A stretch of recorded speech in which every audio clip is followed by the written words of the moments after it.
We get an insane rumor that an Eastern Conference team has reached out to the Vancouver Canucks for one of their top players in a trade. We're going to break this down and more later on this episode. Before we get into it, I just want to give a huge shout out to Rentals.ca, and this video is also brought to you by Rentals.ca. While they're supporting our national team defend their home court in national competition, they've also been helping thousands of Canadians find their home rink all across the country. From cities like Abbotsford, St. John's, Vancouver, from coast to coast, Rentals.ca has tons of options to find the perfect place and perfect price for you. Their website is super clean and easy to use. You can pinpoint exactly on the map where you want to move and where you want your next home base to be. Finding your home rank with Rentals.ca has never been easier. Check out the website. It's pinned in the comments or in the description below. Once again, I want to give a huge shout out to Rentals.ca for not only being a huge supporter of this channel, but you guys and our national team. But with that, let's just hop straight into it, Griffin, with the fact that there is quite a wild rumor going around that the Rangers have recently inquired with the Vancouver Canucks about JT Miller. Now, just initially looking at this, Griffin, what's your thoughts on the possibility that teams are reaching out for a JT Miller trade? It scares me, quite honestly, because JT Miller is one of our core forward members of this team. You got Brock Boeser, JT Miller, Quinn Hughes, and Elias Pettersson. Those guys have been part of the four pillars of this team, and JT Miller is undoubtedly one of those. During their overtime win today, even, they showed a stat where it shows that their faceoff percentage when Miller was there was top 7 in the NHL. Since he's been gone, they have dropped down to dead last, and it's not even close. So the impact he has not only in the faceoff circle, but also as far as a goal scoring standpoint, and as far as a leadership standpoint, he is one of the anchors of this team. He might as well be the co-captain along with Quinn Hughes, where Quinn Hughes takes more of the sensitive approach to it, and JT Miller is that tough love, almost like that mom and dad relationship. And JT Miller is exactly that. He embodies what a competitor is. He takes all the blame when they lose, and he takes none of the credit when they win. He hates to lose more than he loves to win, even. And that's what you want from a player in any sport, in any league, really. And he is the embodiment of that, and he has brought exactly that mentality to the Vancouver Canucks. And when he's not there, it is definitely known. It's just like when we haven't had Brock Boeser for the past few games. His presence and his absence is definitely felt when he's not there. JT Miller is the exact same way. So losing a guy like that would be a massive blow for this team no matter what they can get for him. And I mean, looking at Miller, he's had awesome and productive season with the Vancouver Canucks. You look at last year having a career year with 103 points. This is a guy, like you said, that's not only going to go out and put up stats just on the score sheet. He goes out there, he's a true leader on this team. And quite honestly, there are a lot of rumors on why Miller's out. A lot of them that I see in the comments are quite disgusting, and I hope you guys don't want to actually be putting stuff like that down there. But JT Miller being out does kind of make things interesting, especially where you see reports that teams are reaching out to acquire someone like JT Miller. You kind of went into how this team was without Miller, and I'll make this a little bigger for everyone. The center depth is the biggest issue. Pettersson has looked awesome with the absence of Miller. I'm not saying he's playing better because Miller's not there. I'm just saying he has stepped up in a lot of ways. Suter, Bluger, and Radtu, these guys are good centers, but you truly need that number 2 center or the number 1 center with JT Miller. Yes, the defense needs help, but moving on from a guy like Miller is not something the Canucks should look at or even entertain at this point unless it truly comes out that Miller wants to move on from this team, and there is absolutely no signs saying they want this to happen or that the Canucks want this to happen either.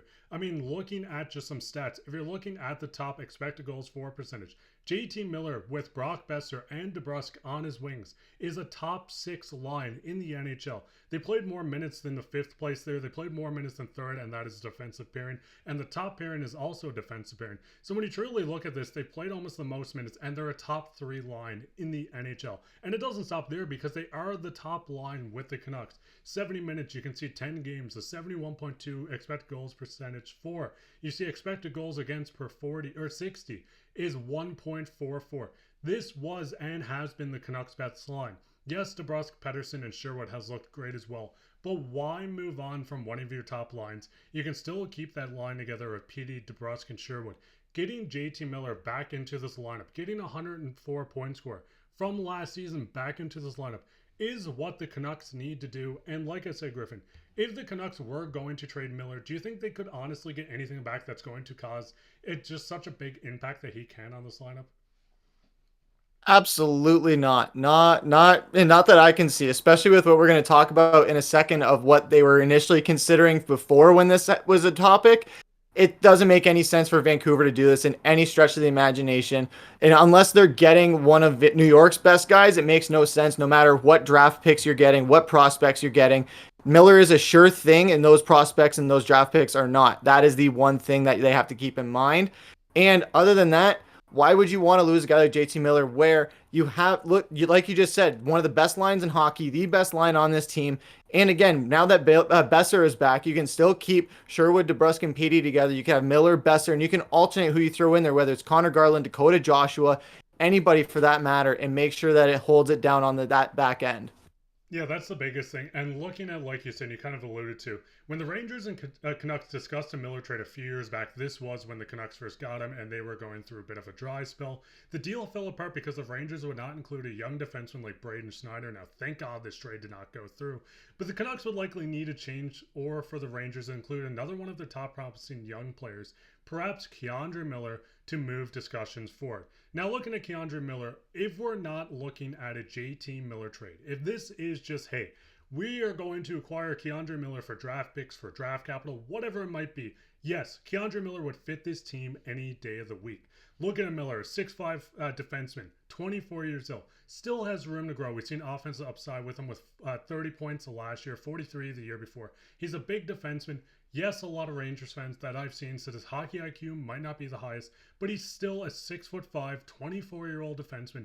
That would slide into this perfectly. I mean, if you look at a lineup of Hughes and Hronek when Hronek's back, you could have a lineup of a guy like K'Andre Miller and then move Tyler Myers down with him. Maybe you flip things around and put Brandstrom with him. This would be an ideal fit for this Canucks team, but not at the cost for JT Miller. As I said, as the player, I would love to get him. But Griffen, looking at this guy, would you like to acquire him if it didn't cost JT Miller?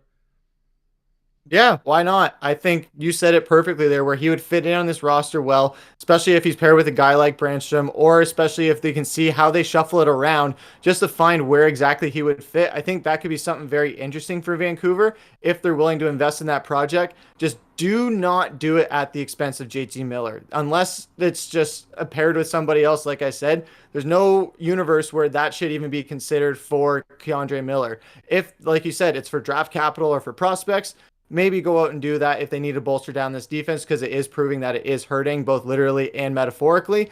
But again, don't give up JT Miller for something like that. If they have to, go out and get another stud forward from another team, but don't even try and just give Miller away for basically nothing. But what's your guys' thoughts on this? I know there's so many rumors going around with the Canucks. I mean, this is just the start of it, where it seems like the Rangers have acquired about JT Miller. Now, like we said, this doesn't mean a trade's going to happen. This doesn't mean a team's actively trying to trade him. But this is going around and circling around the league per an Athletic reporter.